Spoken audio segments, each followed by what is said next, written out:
கவனிங்க, இன்னைக்கு இயேசுவை பின்பற்றி போறதற்கு இருக்கிற முதல் பிரச்சனை வசனத்தின் மீது என்ன இல்ல, பிடிப்பு இல்ல, விசுவாசம் இல்ல. அவர் என்னை கொன்று போட்டாலும் நான் அவர் மீது நம்பிக்கையா இருப்பேன்னு சொல்ல முடியல யாராலையும். அவர் தான் என்ன கொல்றாரு எனக்கு தெரியுது, எனக்கு பிரச்சனை அவரே கொடுக்கிறாரு எனக்கு தெரியுது.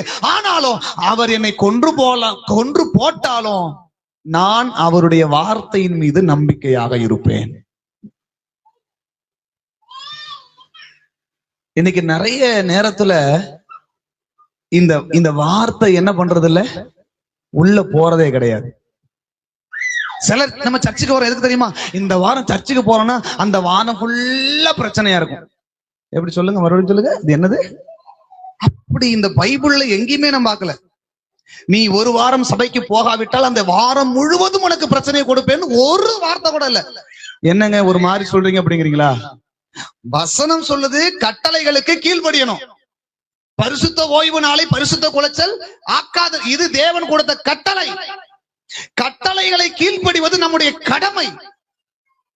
ஒரு வாரம் சர்ச்சுக்கு போகல, அதனால ஏதாவது எனக்கு ஆயிடும்னு தான் சர்ச்சுக்கு வராங்களே தவிர தேவனுடைய வார்த்தைக்கு நான் கீழ்ப்படியணுங்க அப்படின்னு யாராவது சர்ச்சுக்கு வர முடியுதா?